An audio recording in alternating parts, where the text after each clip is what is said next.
आधी से ज्यादा चीजें स्टेरॉइड्स के थ्रू भी होती है. I have seen my patients going through that too. It has ruined that person's life. Wake up! उठ जाओ!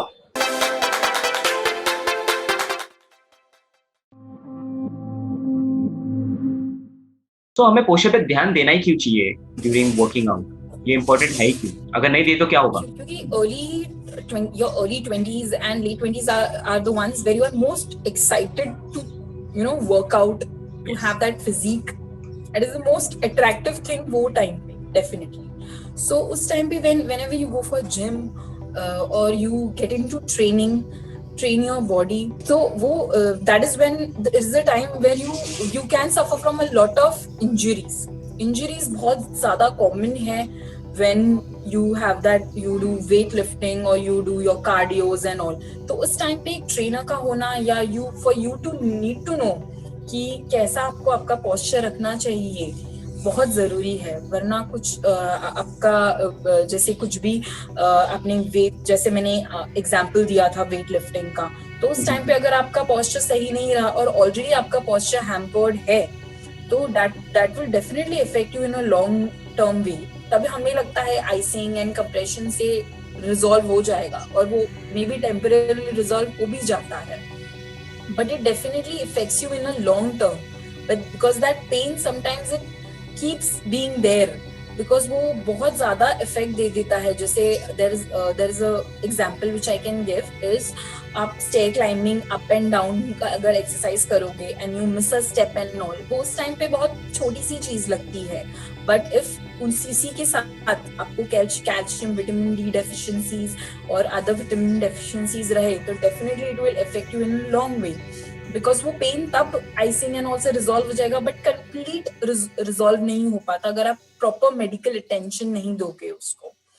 So for you to be able to avoid all these injuries, you definitely need someone who can see कि आप exactly कैसे posture पे कर रहे हो, और you can do it with some assistance which you'll require at that time. Getting it trained from anyone, मतलब अगर किसी के पास बॉडी है, मेरे को उससे ट्रेनिंग लेना चाहिए या फिर कोई सर्टिफाइड ट्रेनर से हमें ट्रेनिंग लेना चाहिए? Why that is important?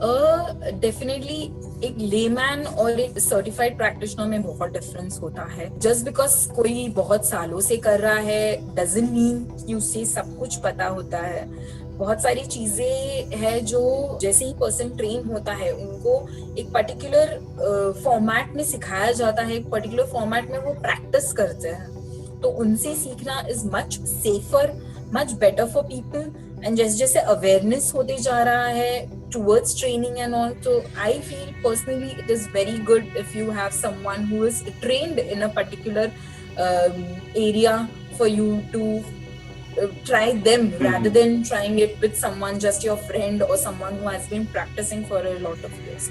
वो बहुत आप बहुत ज्यादा चांस ले रहे हो अपने लाइफ के साथ, because rather than doing it that way, I think the right way would be going for a trainer or someone who has been specialized to for gymming or for training you for a particular activity. I will totally agree on that thing. Yes, हमें एक certified person से ही train लेना चाहिए या फिर हमें उसे inspire, we should get inspired, but हमें वो जो फॉलो करते हैं हमें वो फॉलो नहीं करना चाहिए. एंड बेसिस ऑन मतलब वो चीज पे हाईलाइट करते हुए I will ask you doctor Ida कि सबसे I mean what is the best training routine? I mean हमें कौन सा एक्सरसाइज करना चाहिए ऐसा कुछ स्पेसिफिकली जिससे हम खुद फिट रहें? Basically sedentary person who is having a 9 to 5 का जॉब, वर्क फ्रॉम होम या फिर सेडेंटरी लाइफस्टाइल की वजह से ऑफिस जा रहा है, काम कर रहा है, बस what do you recommend? Okay. Someone who has a sedentary lifestyle, especially अभी के टाइम पे which is maximally work from home, तो वैसे लोगों को rather than seeing videos and getting trained, ऐसे आप एक दिन डिसाइड करते हो मॉर्निंग में कि आज मुझे ट्रेनिंग करनी है, and then you follow some video and you land up in injuring yourself. Rather than doing that, you can start from the basics, and especially for someone who has sedentary lifestyle should go more for cardio training rather than weightlifting or strengthening, because आपके endurance पे, आपकी sitting का job आपके endurance पे बहुत ज्यादा ये करता है, specially your posture which definitely would be there can be, you can do cardio, you can do yoga, you can definitely do gymming, but more focus on your upper back because that is the region which is majorly getting affected. तो वैसे चीजें आप करोगे एक collab में तो definitely आपको एक अच्छा रिजल्ट मिलेगा in the long term. For someone who can tell you about आपके ergonomics पे, आपको कैसे सिटिंग पे आपको सिटिंग कैसा करना चाहिए, आपका चेयर कैसे होना चाहिए, because we have all seen कि long term sitting on your chair and sitting steady is not something which can be ideal. You definitely after every half an hour you definitely need to move.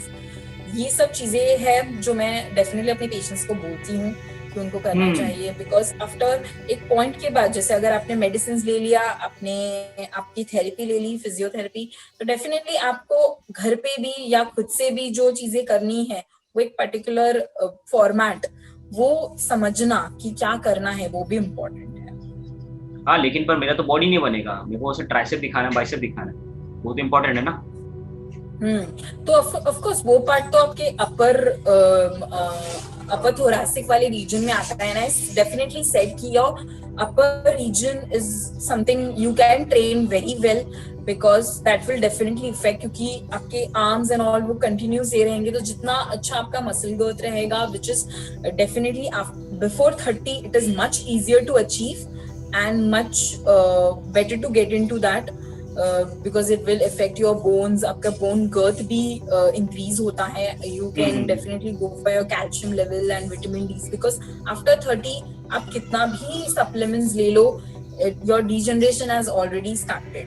The countdown has already started. Countdown already started. Oh, I like this lines. I like this line.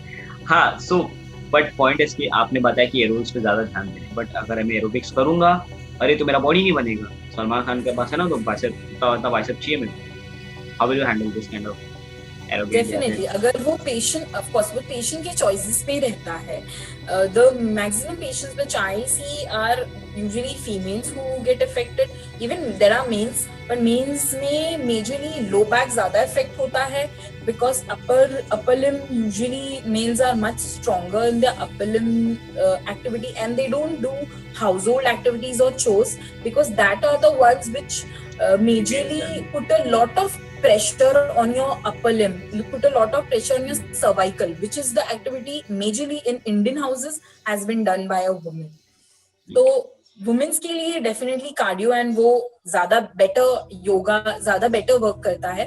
But if someone who wants to achieve, who wants to have that ideal और goal in front of them कि उनको muscles and that girth and वैसे चाहिए, तो definitely they can go for gymming and majorly train on your upper back because that is upper back, your arms, those are the ones which will definitely help you or make you achieve your goals.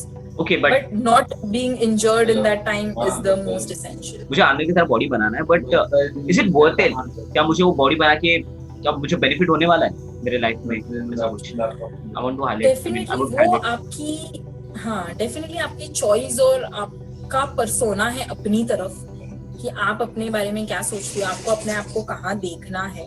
But आपको, मुझे ऐसा लगता है when you have a normal life, when you know you have to do 9 to 5 job until you turn 60, so definitely if, thinking about your health is much more important and trying to achieve which you have got naturally or which you can get yourself naturally is much better rather than going into these bodybuilders and all, जो बहुत सारी चीजें, आधी ज्यादा चीजें steroids के through भी होती है।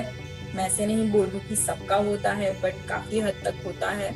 तो उनके ऊपर because I have seen my patients going through that too, it has ruined that person's life, so that is something आपको डेफिनेटली इफेक्ट होना चाहिए उस चीज से।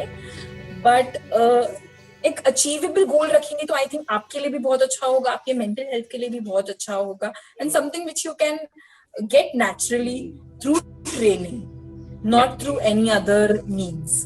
सो मेरा भी ये यूट्यूब चैनल का ये पर्सपेक्टिव है कि लोगों को अवेयर होने के लिए कि एग्जैक्टली वो जो ले रहे हैं वो क्यों ले रहे हैं, एंड देन उनका मेन मोटिव क्या है, ठीक है, and how those thing can help. It's like मैं अगर एक ट्रैक्टर खरीद के रख लूं बट मैं ट्रैक्टर का यूज ही नहीं कर रहा हूँ, ठीक है, is that a beneficial thing? Obviously not, right? अगर मैं कुछ चीज खरीद रहा हूँ वो मेरे डे टू डे एक्टिविटी में हेल्प हो रहा है, so it is a beneficial thing. For example if I am buying a scooty, ठीक है, अगर मैं टू व्हीलर खरीद लेता हूँ वो मेरे डे टू डे ट्रांसपोर्टेशन के हेल्प हो जाते हैं, सो दैट इज बेनिफिशियल। तो सिमिलरली मेरा ये पॉइंट है कि यहाँ पे कि हमें दूसरे से, मतलब दूसरे क्या कर रहे हैं उससे फर्क नहीं पड़ना चाहिए, हमें वो चीज करना चाहिए जो हमें हेल्प हो हमारे लाइफ में, राइट? फॉर एग्जाम्पल जैसे आपने हेल्प बताया, हाईलाइट किया उसमें कि उसने जिमिंग करके स्टेरॉइड लेके उसने बॉडी बना लिया, लेकिन पर वो बॉडी बिल्डिंग एक स्पोर्ट्स है, ठीक है। अगर एक सेडेंटरी ह्यूमन है, अगर एक सेडेंटरी ह्यूमन है जो 9 to 5 जॉब कर रहा है, ऑफिस जा रहे हैं, वो घर पे वर्क फ्रॉम होम कर रहे हैं, सो उसको वो बॉडी बनाने की जरूरत है क्या? और या चल उसको ठीक है पैशन है, that's a different thing, but do you really need that body? आपको सही में वो बॉडी चाहिए है क्या? That's my point. Obviously not, right? What we have mentioned accordingly. So that's been my, मतलब ये मेरा गोल है, लोगों को यही समझाना है एंड लोगों को अवेयर करना है, उनको उठाना है। वो जो सपने देख रहे हैं, ठीक है, सपने देखो, बट ऐसे सपने देखो जो बोलते ना जो रियलिटी में तब्दील हो सके और बेनिफिशियल हो सके, correct? So yeah, thank you so much, Dr. Rita Sahu, for giving your precious time here. And we are always been very, uh, inspiring from doctors and getting guidance from doctors. But still, doctor को ही लोग neglect करते हैं, doctor का ही नहीं सुनते। अरे नहीं, doctor ने बोल दिया तो कर लेंगे क्या? ऐसा थोड़ी ना होता है। जो कि लोग नेबर का सुन लेते हैं, अरे तू ये खा, ये पी, तू ठीक हो जाएगा, rather than डॉक्टर को प्रिस्क्राइब ही नहीं करते।